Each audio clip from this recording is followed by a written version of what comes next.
Feel your eyes, they all over me. Don't be shy, take control of me. Get the vibe, it's gonna be lit tonight. Baby girl, you give me 10 ton of fatness. Give me some of that. Mix with the badness, look how she at. 35 milímetros despliega un nuevo rollo. Lo saluda muy contento Juan David Martínez Zuluaga, dichoso de llevarles a sus casas espacios diferentes para comprender el cine. El tema de hoy es bastante curioso. Hoy vamos a hablar de una de las secuelas que más esperábamos, de una de las películas de acción, de superhéroes hasta cierto punto, de espías, que más nos han llamado la atención. Y se trata de Kingsman 2, El Círculo Dorado. Y bueno, nos acompaña la auténtica estrella de este programa, Carlos Fernando Alvarado. ¿Cómo estamos, Carlos? Juan, muchas gracias, pero obviamente no merezco ese título de estrella. Este programa es tuyo y yo simplemente te secundo, te acompaño. Jamás. Oficio de Minion aquí. Nada, un placer, Juan, como siempre. Pues obviamente vamos a hablar de una película que, como decías, estábamos muy entusiasmados. Yo casualmente me topé con Kingsman sin saber qué era, pues la primera película del 2014, si no estoy mal. 2015. Me la topé algún día, me llegó a las manos, la puse sin saber nada de la historia. Eso pues que son esas gratas sorpresas que uno se lleva, que disfruté profundamente. Que un poco, digamos, pues para ir ambientando, tiene una estética de pastiche, es un poco, digamos, una suma, mezcla, hibridación de elementos de películas de espionaje, obviamente, como lo decía Juan, con cierto tono heroico, con cierto hiperrealismo narrativo, etcétera, etcétera, pero que es supremamente degustable, por lo menos para mí. Y por supuesto, después de eso, cuando Juan me contó que teníamos una segunda versión, pues yo no veía la hora que llegara, la pudimos ver en estos días, la disfruté profundamente y bueno, vamos a conversar alrededor de ella. Claro que sí, recuerden que pueden seguirnos a través de nuestras redes sociales, @somos35mm, que es nuestra página de Facebook, o nuestro canal en YouTube, que es La Caja de Fantasías, donde encuentran todos nuestros programas a modo de podcast, muchos de ellos ampliados y extendidos, ya que aquí solo podemos limitarnos a la duración de 30 minutos. Así que sin más, iniciamos con este programa. Feel your eyes, they all over me. Don't be shy, take control of me. Get the vibe, it's gonna be lit tonight. No lie, hypnotize.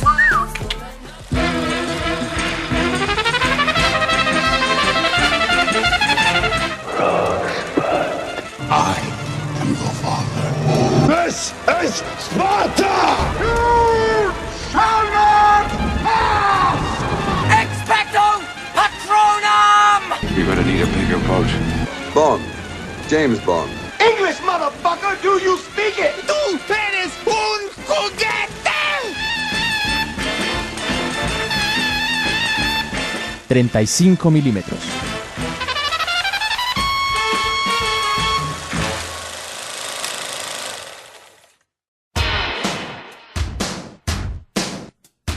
Las nuevas corrientes y tendencias del cine en Panorama para Filmar.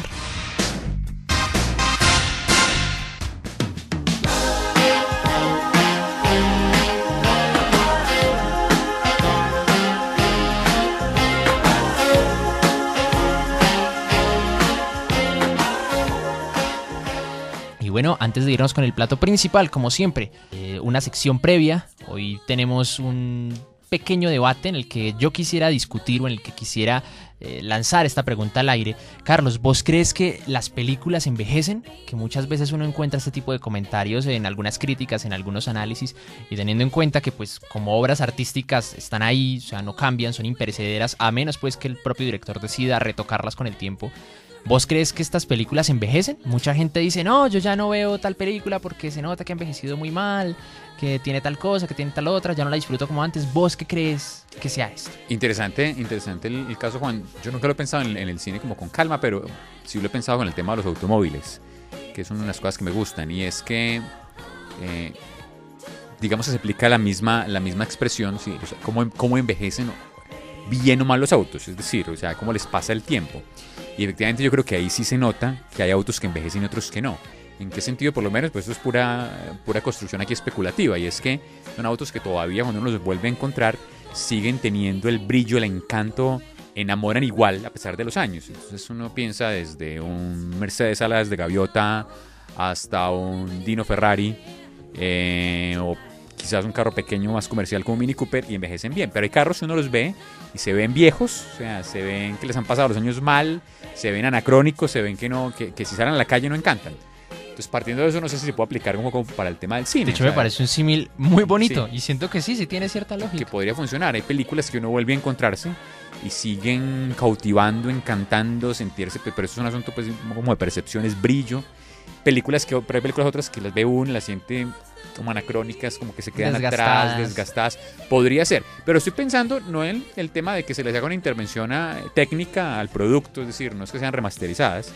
Estoy pensando un poco más como en la experiencia estética que puede tener el espectador cuando se encuentra con ciertas películas.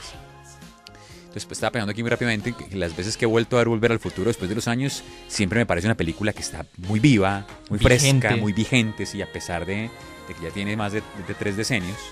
Pero una que otra película que se ha topado uno por allí, quizás de ciencia ficción me ha pasado. Lo que pasa es que no se me viene a la mente aquí alguna como en concreto, que disfrutó uno en su época y las vuelve a ver uno, las siente uno como, no sé, quizás es la palabra así envejecidas. Pero bueno, interesante el fenómeno. Es muy común lo que vos comentas porque yo también no sé si relacionarlo a todas las películas. Yo siento Sí. que no, pues hay películas que realmente son patrimonio cultural, casi inmaterial.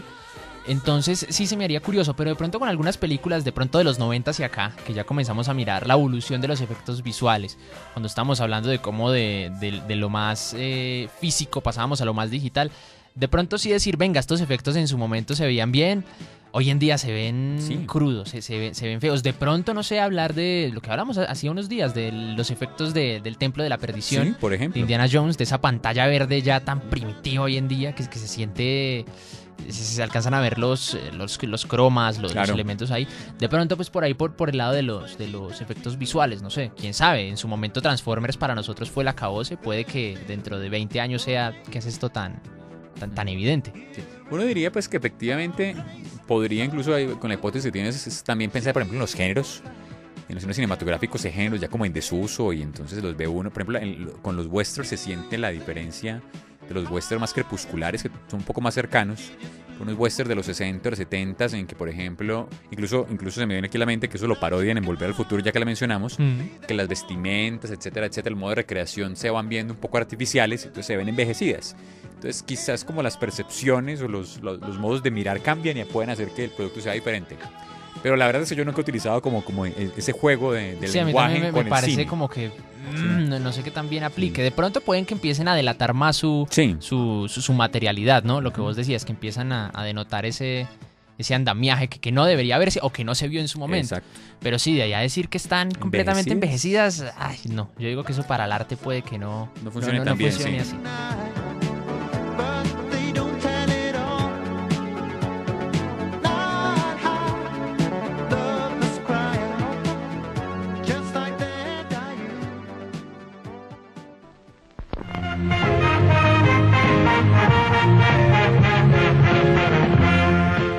Interludio musical.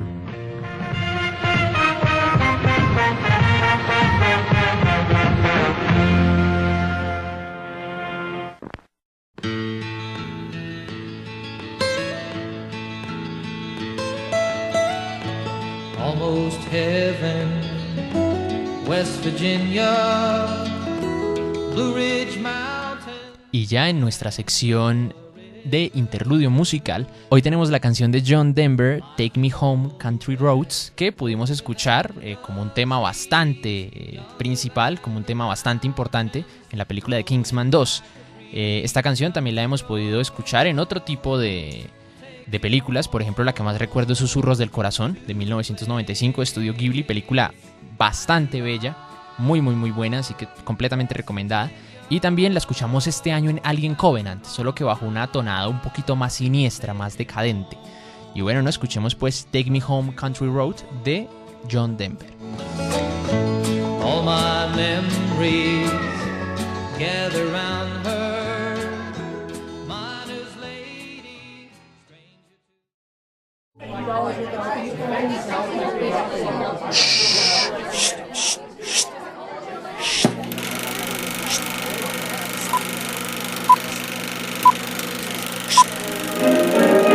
En proyección.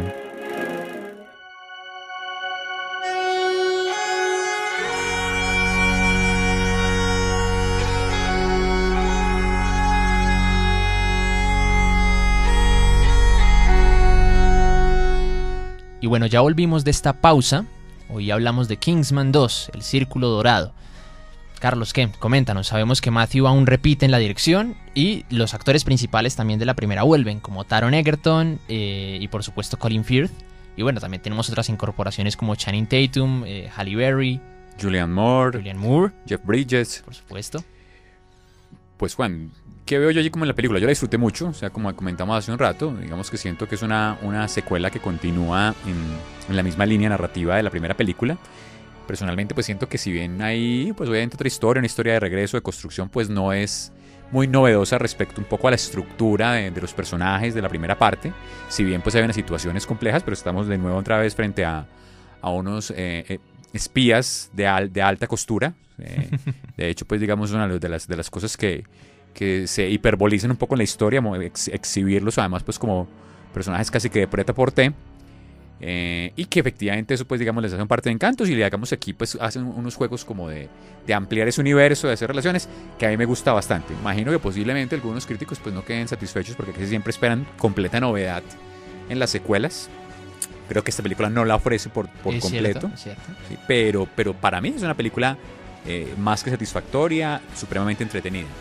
¿Qué puedo decir yo pues digamos así como de las cosas que me gustaron bastante después que pues este es un spoiler grande, pero finalmente digamos creo que pues se ha hecho alrededor de la película, es decir, sin verla ya se sabía, y es que regresa el personaje de Colin Firth que vimos que perecía en la primera película, digamos de esas situaciones dolorosas pues para los espectadores que en personaje de shock realmente. Sí, claro, y el personaje pues con el que más me he identificado de la saga, que incluso en esta segunda gustándome mucho, quedé esperando más, o sea, quedé esperando verlo brillar más, brillar como más, la primera, sí, sí, perfecto, sí. Lo dice Juan, brillar más, o sea, incluso para aquí el regreso, claro, tiene unos momentos bellos, interesantes, etcétera, etcétera. De pronto porque en la primera funcionaba más como maestro, y aquí sí. es más como un acompañante es una especie, desenfocado. Sí, es una especie de secuaz, de especie de sidekick, pues sin exagerar la figura.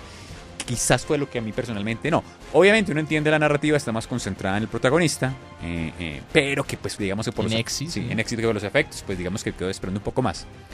Pero digamos pues que no me parece que funciona muy bien. Me gusta la expansión, digamos, en esta historia con el caso norteamericano, es decir, tienen como una especie de contraparte en terreno norteamericano. Los Statesman. Exacto, están jugando un poco como con elementos de la cultura británica y norteamericana para caracterizar, parodiar además como todo el universo finalmente heroico. Digamos, uno de los tonos que posiblemente le cueste a los espectadores si no han visto la primera película o incluso viendo la primera película y posiblemente no se conecten, es que hay una clave de exageración, una clave de caricatura. Total, recordemos que está basado, el concepto de Kingsman está basado en un cómic de Mark Millar, quien también hizo Kick-Ass, y Kick-Ass va muy por el estilo arrabalero, de la exageración, de la crudeza, de la violencia, entonces también es bueno tenerlo en cuenta. Que es un buen dato porque finalmente digamos que si uno como espectador desaprendido se encuentra una película de estas y su tentación es una cosa un poco más realista, un poco más marcada, pues tiene como choques. Uno siempre, por lo menos digamos lo pensamos así nosotros, lo lee como en la clave de género que la película ofrece, y esa es la apuesta particular que a mí personalmente me gusta mucho y creo que funciona muy bien. Siento que entonces aprovechan todos esos elementos de la cultura ya norteamericana para generar la contrapartida, otros agentes secretos, pero que son digamos muy cercanos al cowboy, actualizado, contemporáneo, y entonces allí pues hacen como un juego de contraste interesante. Finalmente, porque ambos son figuras representativas, los otros estos ingleses de alta costura, estos hombres más campiranos, cercanos un poco al tema de los vinos, los otros al tema de la sastrería, y juegan allí con esos elementos y funcionan muy bien. Y entonces las incorporaciones son interesantes. Me pareció sorprendente la incorporación de Channing Tatum para tener un personaje pequeño, que además se aletarga casi todo el resto de la historia, no lo vemos más en pantalla. Literal, es que está criogenizado. Sí, criogenizado. Jeff Bridges me pareció fantástico en las pequeñas escenas que tuvo. Creo que fue una buena selección. Él tiene el vaquero en las venas. Sí, exactamente, este cowboy. Entonces, pues digamos que funciona muy bien allí como gran líder de los personajes. Este juego particular bello entre el personaje de Halle Berry y el personaje que tiene su propia, digamos, función para los británicos, que es como el encargado del manejo de tecnologías, de inteligencia técnica. Hacen un juego allí, pues, un poco, digamos, de la relación entre salir al campo y no de estar detrás de las pantallas, que es un juego un poco como el tema de la inteligencia hoy virtual, puesta detrás, el juego físico, etcétera, etcétera, que me parece entretenido. Y bueno, obviamente, pues el regreso de Colin Firth, ya como personaje, toda esta cosa allí como digamos aletargada, juega una papel interesante y es servir pues como de los viejos instintos que estaban dormidos pero todavía tienen esa capacidad de solucionar problemas. Bueno, allí se te deja una historia trepidante. Bueno, Julianne Moore, que oficia de villana, nos regala la película como toda esta caracterización en medio de una nostalgia de los 50, un parque que oficia como digamos de guarida, escondido en medio de la selva y que tiene como toda una tributación a estos elementos de la fuente de sodas, de la música. ¿Qué te pareció como villana en sí? O sea, pues, o sea, las comparaciones son odiosas, pero no deja de ser una secuela. ¿Qué te parece en contraposición a Samuel L. Jackson? Pues digamos que siento que tiene el mismo tono, por lo menos digamos como diseño. O sea, es un personaje relativamente caricaturesco, mucho más que los demás personajes, siento yo. Llevados a una megalomanía insana, pues como el de los dos personajes. Y al sadismo hasta cierto punto. Sí, o el sadismo radical, pues, ¿no? Incluso sin cierto punto. Es una marca de sadismo muy bien lograda. Pero pues digamos que es que Julianne Moore no me conecto mucho como con actriz, entonces digamos que pienso que cumplió su rol, pero no me parece sobresaliente dentro de la historia. Sí, de acuerdo con eso. ¿Qué más puedo como decir yo? Bueno, interesante la cuota de Elton John como comedia. Elton John oficia allí un personaje como para arrancar carcajadas un par de veces. Pues es que el asunto es que, o sea, originalmente pintaba como un cameo y pues cuando uno lo ve como, ¡ay, divertido! Pero creo que ya llega un punto donde lo queman muy feo, como si fuera gasolina y ya dice uno como, bueno, antes me gustaba ya como están que... abusando del cliché allí para poder como mantener como el giro de risa rápida Total. Y de conectar al espectador ahí un poco como en el proceso, además que lo conectan pues como con su propia música y el contexto allí para hacerlo funcionar. Nada más, Juan, ¿qué más a vos? ¿Cómo te pareció? ¿Qué? Pues no, o sea, igual no sé por qué le han tirado tan duro los críticos, igual yo nunca me fijo en eso, pero pues son comentarios que uno pues alcanza a leer por ahí en internet. Pero no entiendo por qué, o sea, no sé qué esperaba la gente. Pronto porque la primera resultó ser toda una sorpresa, nadie esperaba nada, fue una película fechada para febrero, que suelen ser fechas para películas más bien malitas. Y no, sorprendió bastante. Y también creo que es la película que más taquilla generó a Matthew Vaughn.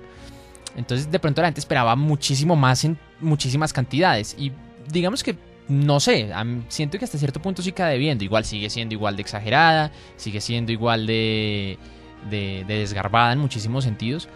Pero digamos que por el lado de las escenas de acción, no sé a vos qué te habrán parecido, pero no hubo ninguna escena de acción que superase pues a la escena de la iglesia, no, o sea, jamás. Eso es imposible. Digamos que la que sería una especie de contrapunto, pero igual pues lejos, es la escena en que los dos personajes llegan ya a la guarida y todo el proceso hasta acercarse pues finalmente a Julianne Moore, la villana.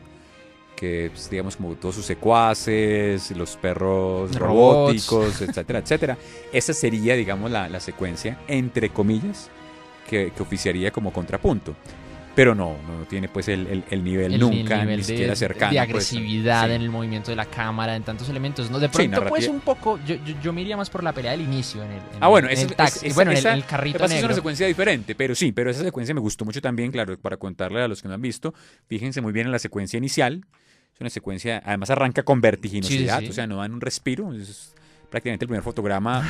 Total, detona y tenemos una secuencia, obviamente, de combate, pero digamos, urdida o tejida dentro de una persecución automovilística en las calles de Londres, que está muy bien, o sea, de un ritmo trepidante, funciona bien.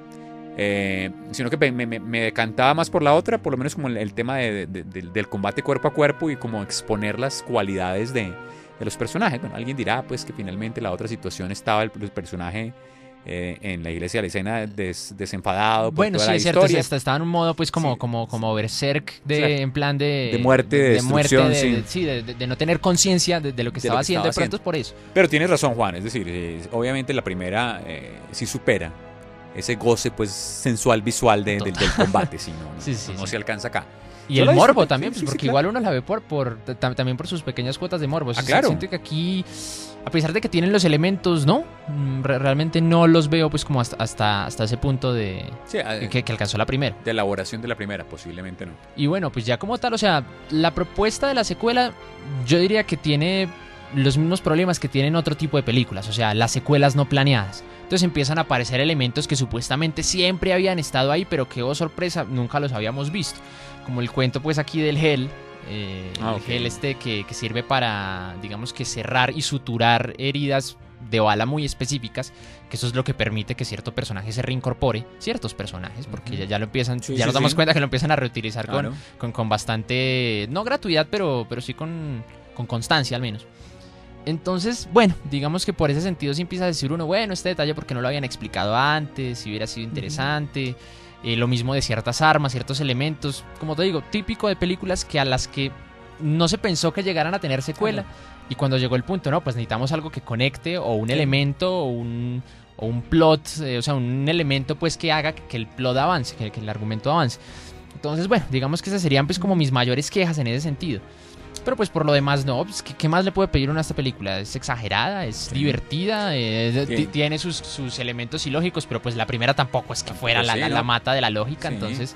Parte un poco también como del contexto de género, o sea, sí, también. Eso no es, ni siquiera diría yo que es una ruptura de verosimilitud, sino que están jugando precisamente en este contexto de... En este mundo casi de cómic y todo el de ligereza, exactamente, muy cercano al cómic, bien dicho Juan. Y que efectivamente pues yo digo lo mismo que vos, claro, pues son secuelas que pues vienen precisamente por el éxito de la primera, pero no están construidas para. Trepitantes, buen ritmo de la película, porque es un poquito más larga que la primera versión. Sí, son como 2 horas y media. Igual yo no la sentí, pero... Sí, exacto, entonces digo con buen ritmo porque uno se conecta allí.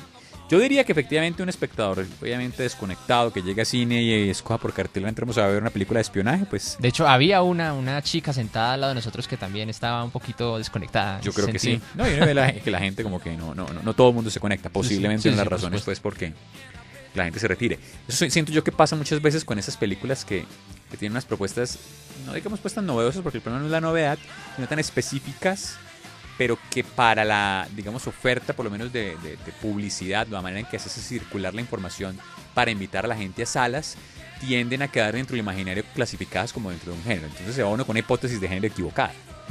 Y lo que suele pasar es que dicen, no, ¿qué es esto? ¿Cómo es etcétera?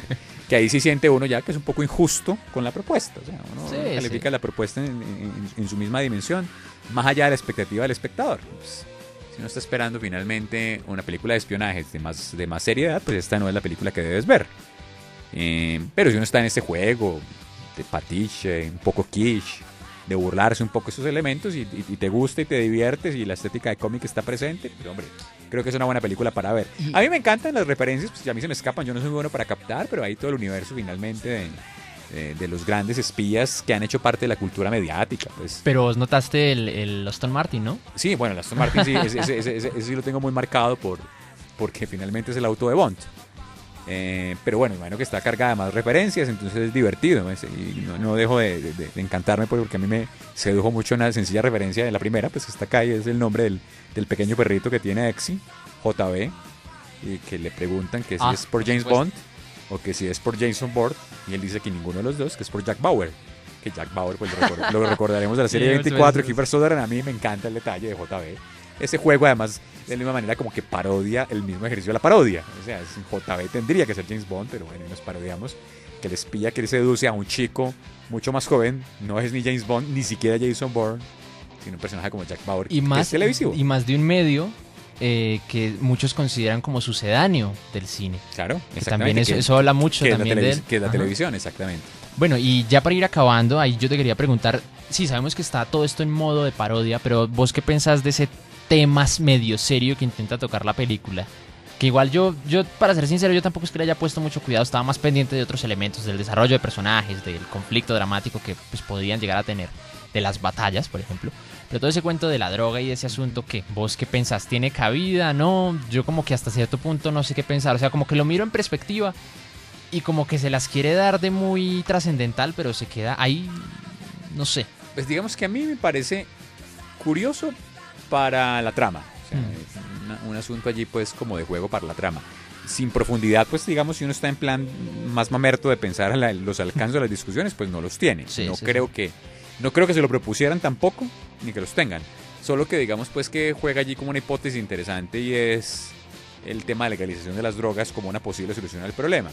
Para mí no deja de ser background, no deja de ser como finalmente excusa narrativa para lo otro. Es decir, pues si ese es el quid de la película, me lo perdí. Y si esa es la parte central, pues entonces no me seduce. O sea, no, y me llama la atención porque si lo contrastamos con lo que ocurrió con la primera, que era el asunto de los celulares, siento que ahí, hombre, también era una excusa, pero se sentía más sólido. Sí, todo el mundo tiene celulares, todo el mundo a veces se comporta como un salvaje a punta de dejarse llevar por estos dispositivos. Siento que al menos sí había más grados, pues, se le puede por lo menos reconocer es que tengan esa continuidad como en el tipo de temática de lo que hay detrás. Pues, de elementos que todos usamos y a lo que somos susceptibles. Sí, posiblemente. Bueno, muchísimas gracias, Carlos. Juan, Como a siempre, vos. encantadísimo de que estés aquí en el programa. Placer es todo mío, hermano. Muchísimas gracias a todos nuestros oyentes. Recuerden que pueden seguirnos a través de nuestras redes sociales, @somos35mm, que es nuestra página de Facebook, y La Caja de Fantasías, nuestro canal en YouTube. Hasta la próxima semana.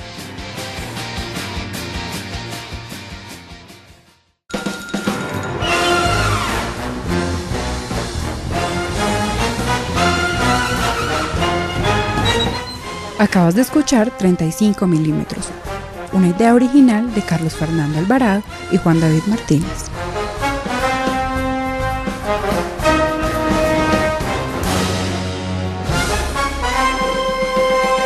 I'll be back.